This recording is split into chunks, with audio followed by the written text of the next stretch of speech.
Second house, owning. This is the house of Taurus. So it's very interesting that you guys have this. But this is the second house has a lot to do with possession. What is yours? What belongs to you? Taurus rules the house of rules the second house, and its key words, right? Its key phrase is, "I have." Okay, so with Taurus, I have. I believe Scorpio is I possess, but I want to double check really quickly with that. But the premise for the second house would have a lot to do with perhaps finances, with money. It could sometimes it doesn't have to just strictly be from I transform. Excuse me, Scorpio is I transform, not I possess, but it's I transform. So whatever they have, you transform, right? But that's your opposite house. That's the opposite house for the second house, anyway. The house of Scorpio, which is the eighth. But it doesn't have to just do with finances. It doesn't have to just do with things, tangible things. It could have to do with your self-esteem, what you see as a value. Because what I have is something that you would obviously possess based off of the value system that you have, your value system, your self-esteem, the way you carry yourself. But most importantly, it is definitely the second house has a lot to do with what you believe is yours, and having to do with your personal spiritual self. If that makes sense. What part of you belongs to you? Mainly, mainly what I'm getting from this energy for you guys this time is what is yours. Okay, what is yours? And it may have to do with it may have to do with self-esteem, but I don't know yet. So we're gonna have to kind of dive into the reading to really get a closer look as to what the second house is tailing to. Okay, Three of Swords. Ooh. That's past pains and old issues, but you've noticed those. You're going through the process of healing them, healing old pains and things like that. So I'm going to be pulling a miniature modified Celtic cross. So the places will be different from their typical way of reading. And this is just how I like to read my cards, guys. Alright, so underlying energy is the Six of Cups. Underneath that is the King of Cups. The rest of the cards are upside down, or is right side up. It's only the Six of Cups that came up reversed. Very interesting. And I make sure to shuffle it in a way that no cards are upside down. But I've been noticing with this deck, there's been cards that come up reversed. I don't read reversals though, but I'm definitely going to acknowledge that it's definitely weird, and something that I will take note in later on. The Six of Cups, what that card really indicates to me, especially in your underlying energy, Scorpio, is that there has to do with a soulmate connection or having to do with something referencing the past. Because we already had the Three of Swords come up, and that's usually a past issue, something that does refer to something that's already happened. And the Six of Cups, this could indicate to happy memories, rose-tinted glasses. The Six of Cups could also indicate children, but I don't think there's really any children involved. Some of you guys may have some direct children involved, but I don't think it's the case. But anywho, what makes you happy? What memories do you have of a time when you felt the most happy, the most innocent? I feel like this is a snapshot of innocence here. Okay, it's a snapshot of innocence in which this is before you lost your sense of innocence. This is a time when you, where everything was wonderful. It was a time of ignorance in a sense. Not saying that you've ever been ignorant, but you may not have been aware of certain things prior to this instance where you may have met someone, you may have kindled a relationship with someone, or you've had a period in your time where you were going on a set goal. Maybe you were going to school and you had a certain idea of how something would pan out, and then you lived, right? Different things took different turns, and now you're here, right? You're a little bit more, you're seasoned, right? You're a little bit more aware of things where you may not have been aware before. And I kind of feel like the Six of Cups isn't necessarily a card where you're like, ooh, be careful of rose-tinted glasses, and looking at something a pigment to it where it's not necessarily as it is, right? I feel like you guys are noticing things about yourself that you may not have noticed before. That's what I'm getting with the Six of Cups. Because when you look back at a time when you were innocent, you have become aware of something that you were once not aware of before. And I kind of get the vibe that you guys are coming to a state of awareness.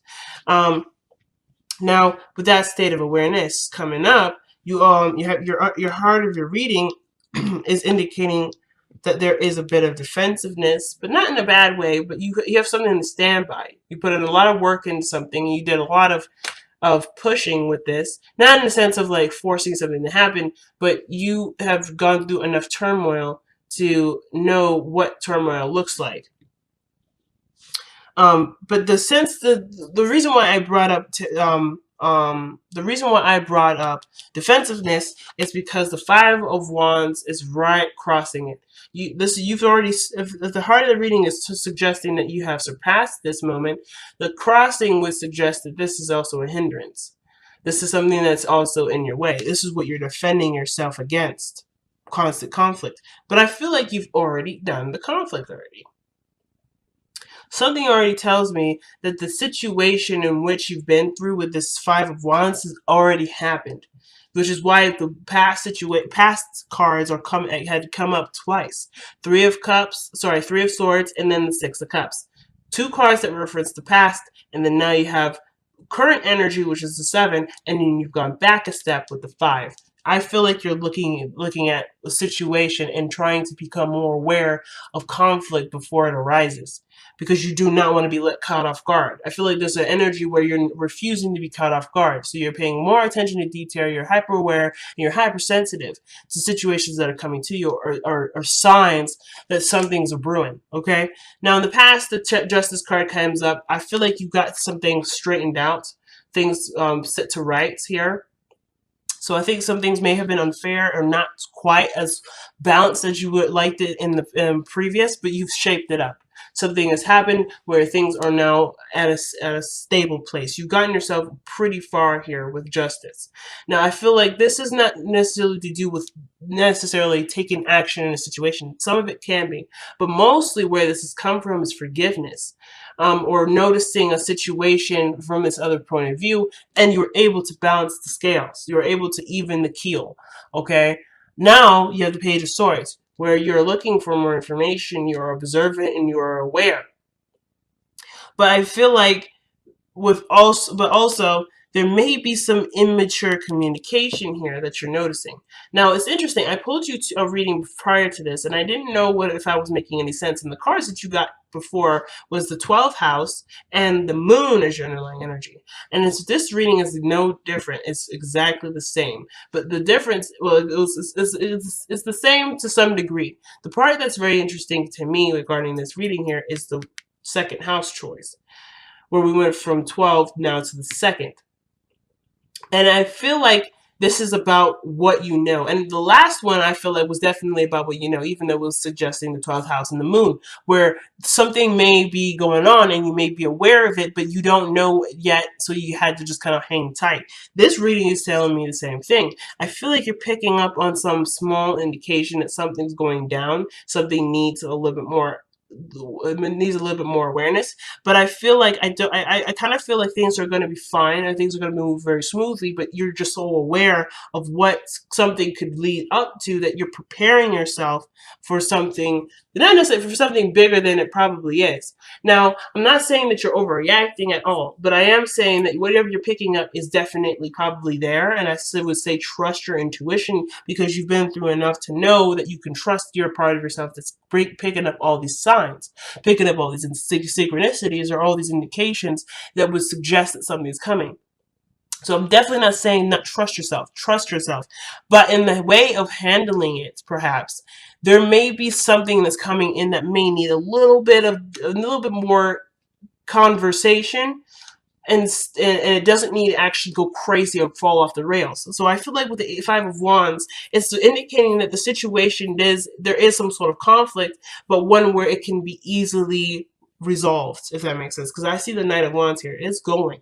That's having more fun and focusing on the passions or the situation at hand rather than, straying off and letting it get too crazy. So I feel like right now, yes, something's coming, Scorpio, but the way that you're going about it is very good with not reacting to what you feel, but just being ready to hear what you need to hear so that way you can dispute whatever this arguing is, whatever this imbalance is, or whatever this conflict is, because you are hyper aware of what that looks like. You already know what that looks like. So it's nice to see the Knight of Pentacles because it's telling you, it's not telling you to do anything, but I feel like your approach with it is slow and steady. The card is the card of slow and sorry, the Knight of Pentacles is the card of slow and steady, taking it easy, being very meticulous, and coming at it with a strategy. This could have to do with your workspace. This could have to do with something at work or somebody that is just, that's, you could be dealing with somebody that may not be up to the skills desirable, but this is someone that doesn't necessarily stop to just admire. This is someone that's slow moving and slowly progressing in a positive way. And I feel like this could be you taking this opportunity with what you know and taking slow approaches and how to handle them differently.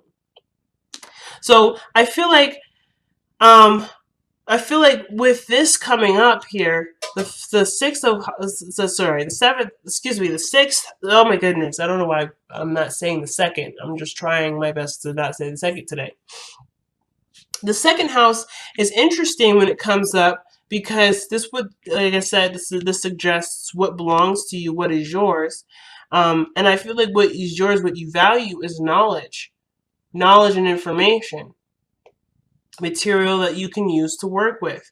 Because I feel like the situation is that someone may be bringing you a message or some sort of information that's expressive of something that may need more looking into.